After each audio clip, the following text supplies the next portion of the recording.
책 이야기를 꺼내기 전에 드니 빌레브 감독의 컨택트 이야기를 간단하게 하려 합니다. 갑자기 12개의 외계 비행 물체가 지구로 옵니다. 그냥 왔어요. 공격을 해오거나 외계인들이 말을 걸어오지도 않습니다. 주인공은 언어학자 루이즈, 육군 장교인 웨버 대령이 루이즈를 찾아와 외계인의 언어를 번역할 수 있겠냐고 물어오죠. 그렇게 루이즈는 외계인의 언어를 파악하기 위해 우주선이 있는 곳으로 향하게 됩니다. 그곳에서 물리학자 이안을 만나 함께 외계인과 접촉하게 되죠. 영화에선 외계인들의 실루엣이 정확하게 나오진 않지만 다리가 엄청나게 많은 길다란 오징어처럼 보여요. 그래서 인간은 그들을 7개의 다리라는 뜻의 헵타포드로 부릅니다. 처음엔 화이트보드와 보드마커를 통해 소통합니다. 단어를 소개하고 외계인들도 문자를 보여주죠. 원형의 그림처럼 보이는 비선형적 문자로 표시됩니다. 예쁘지 않나요? 루이지는 점점 헵타포드의 언어를 이해하죠. 헵타포드의 특징은 모든 시간을 동등하게 인지하는 것입니다. 현재와 미래를 같은 순간으로 파악하죠. 그래서 미래에 어떤 일이 일어날지도 모두 알고 있습니다. 현재는 그 정해진 미래로 가는 트랙인 것이고요. 루이지가 헵타포드의 언어를 이해할수록 루이지는 헵타포드처럼 생각합니다. 점점 미래도 보이게 되죠. 이야기는 그 후로 급물살을 탑니다. 극비로 취급되던 외계인의 등장을 알아챈 일반 시민들, 외계인이 공격할 거란 걱정에 선제 공격을 하는 나라들, 루이지는 외계인들이 공격을 원하는 것이 아니라 도움을 구하러 온 것이란 걸 알게 됩니다. 우주선에 대한 공격이 시작되기 전에 루이지는 미래를 읽어 그 공격을 멈추려 하죠. 이 영화는 테드 창의 내 인생의 이야기가 원작인데요. 주제의식은 비슷한데 플롯의 차이가 무척이나 큰 편입니다. 이 소개로 흥미가 생기셨다면 꼭 한번 보시길 추천드리고 싶습니다. 개인적으로는 영화를 정말 재미있게 봤지만 책을 더 좋아해요. 특히 소설어의 주제의식을 정말 좋아하는데요. 언젠가 이 책을 집중적으로 이야기하는 날도 오겠죠.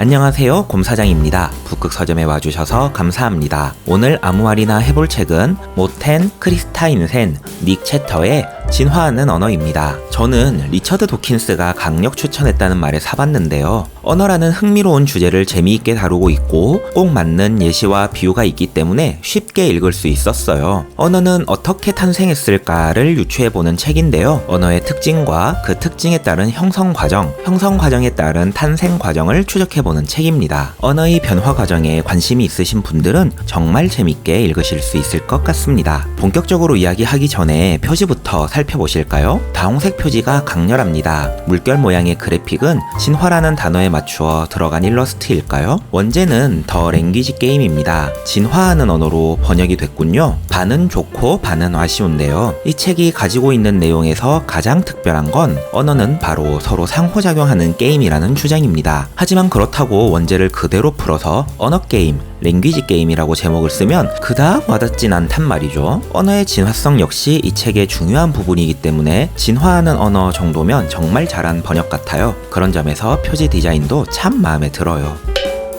이 책에서 작가들이 가장 큰 목소리로 주장하는 것은 언어는 바로 문화적인 산물이라는 것입니다. 누구도 언어를 설계하거나 만들지 않았다는 것이죠. 문화적인 진화를 거치기 때문에 정교함, 단단함과는 거리가 멀고 융통적이고 변화성이 크다는 것이 언어의 특징이라 말합니다. 언어가 어디서 어떻게 시작했는지 알 수 없어요. 아주 작은 인간의 집단에서 의사소통을 위해 무언가를 주고받기 시작한 것이 언어의 시작일 거라고 이야기합니다. 그게 음성일 수도 있고 혹은 제스처일 수도 있죠. 작가들은 제스처일 확률이 조금 더 클 거라고 보긴 합니다. 오프닝에서 소개해드린 영화에서처럼 외계인을 처음 만났다고 생각해봅시다. 그럼 우리의 언어를 가르쳐주거나 외계인의 언어를 배워야겠죠? 우선 외계인의 언어를 배워야 한다고 했을 때 우리는 명사든 동사든 서로 이해할 수 있는 의사소통을 정의하기 위해 노력할 것입니다. 그렇게 공통의 소리 혹은 제스처를 찾고 나면 그것으로 의사소통을 하겠죠. 외계인들이 인간처럼 성대를 가지고 있지 않다면 소리 언어로는 소통할 수 없겠죠.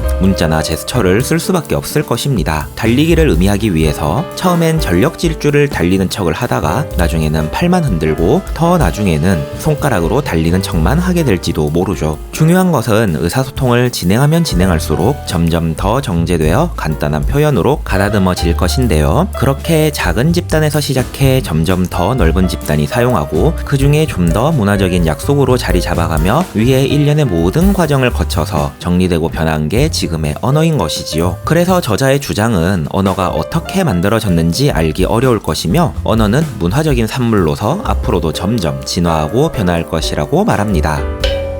이때까지의 학계 혹은 사람들의 고정관념은 언어는 뭔가 공통적인 규칙이 있을 것이다 라고 믿었죠. 말과 단어가 어떤 규칙에 따라서 정의되어 쉽게 분석할 수 있을 거라는 믿음이 있었습니다. 보편적인 규칙을 가지고 있어서 문법적으로 완벽히 정리를 해낼 수도, 더 나아가서는 인류 공통의 언어를 만들 수도 있을 거라 생각했습니다. 언어가 태어나게 된 결정적인 이유가 있고, 그래서 우리는 철저하게 문법과 규칙을 지켜야 한다는 원리 원칙을 앞세우게 된 것이죠. 이를 증명하기 위한 정말 많은 연구가 있었습니다. 하지만 결과가 제대로 나오지 않음에 언어의 탄생을 연구하는 건 사실 의미가 없다는 무용론이 나오기도 했고, 수학적, 과학적으로도 분석을 시도해 보았지만 언어는 무질서한 것이다 라는 결론만 남았죠. 언어는 너무너무 유연하고 불친절하고 변덕스럽습니다. 책에서 든 예는 영어 light이지만 한국어로 가볍다를 살펴보아도 똑같습니다. 가벼운 무게, 가벼운 마음, 가벼운 맛, 가벼운 지갑 등 가볍다는 단어 하나가 포함할 수 있는 뜻이 무척이나 다양하죠. 비슷한 뉘앙스로 이해할 수 있는 거긴 하지만 곰곰이 살펴보면 정말 다른 뜻들이에요. 적은 질량, 좋은 기분, 간이 덜 된 맛, 부족한 돈, 가볍다라는 단어 하나가 정말 다른 뜻을 가지고 있죠. 곰곰이 생각해보면 문법과 단어의 뜻이 변덕스러운 경우는 정말 쉽게 찾을 수 있습니다. 꼭 단어의 뜻뿐만 아니라 다른 예도 있습니다. 우리가 쓰는 맞춤법, 표준어도 때때로 바뀌게 되죠. 얼마 전 표준 국어 대사전에 각이라는 단어의 세 번째 뜻이 추가됐습니다. 어떤 일에 대한 대강의 계산이나 견적을 비유하는 말로요. 오늘은 빠른 퇴근각이다 같은 식으로 쓰는 거죠. 여태까지는 그저 유행어로서 표준어는 아니었지만 이번에 그 의미에 맞게 사전에 등재된 것입니다. 우리는 흔히 어린 혹은 젊은 사람들이 말을 너무 함부로 막 써 라고 말을 하기도 합니다. 하지만 어떤 단어나 말이 원래 가지고 있던 본 의미를 조금 변질해서 쓴다고 그게 꼭 나쁜 것일까요? 이 책은 그게 정말 자연스러운 언어의 모습이라고 말합니다. 언어는 계속 진화하는 것이니까요.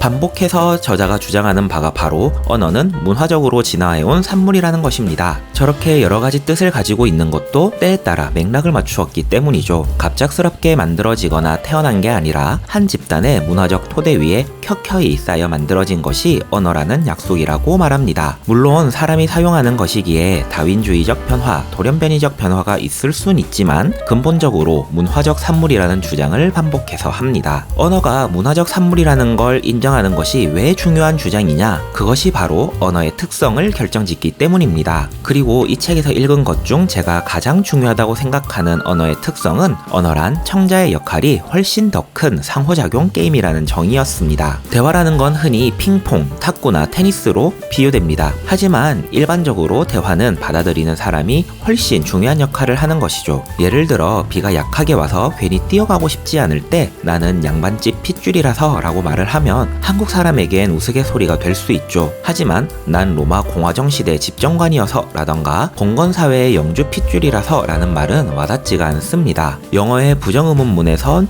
긍정으로 의미하기 위해 부정문으로 답을 해야 하는 것도, 나라별로 뜻이 크게 달라지는 제스처들도 결국엔 받아들이는 사람의 문화와 맥락에서 결정되죠. 거꾸로 이야기하면 언어는 이미 그 사회의 문화와 맥락을 모두 포함하고 있다는 것입니다. 한국어, 영어, 일본어를 원어민 수준으로 할 줄 아는 사람이 있는데 그 사람에게 같은 질문을 했을 때 각 언어별로 대답이 바뀌더라는 사례를 들어본 적이 있으실 겁니다. 이미 언어 자체가 생각의 구조를 포함하고 있기 때문인 거죠. 루이즈가 헵타포드들의 언어를 체화할수록 헵타포드의 특징인 현재, 미래, 동일시적인 사고와 비전을 가지게 됐다는 영화의 묘사도 이러한 언어의 특징을 충분히 반영한 것으로 보입니다. 언어는 우리가 다른 사람을 어떻게 생각하는지, 우리의 생각과 운동이 어떻게 작동하는지, 우리가 무엇을 배우고 기억하며 관례와 문화 속에서 어떤 함의를 포함하는지에 이미 많은 제약을 받고 있고 많은 제약을 하고 있는 것입니다. 이렇게 문화론적인 관점에서 언어를 바라볼 때 언어를 제대로 파악할 수 있다는 관점이 반복되는데요. 그 관점을 통해 바라보는 AI의 언어라는 건 정말 무의미하다는 이야기가 퍽 재미있게 보입니다. 사람의 말과 AI의 말을 말과 자동차에 비유하죠. 챗 GPT가 아무리 수려하게 이야기를 한다고 하더라도 우리가 쓰는 언어처럼 유연하고 독창적으로 말하기도 문화적 맥락 위에서 들어주기도 힘들 것이라고 말합니다.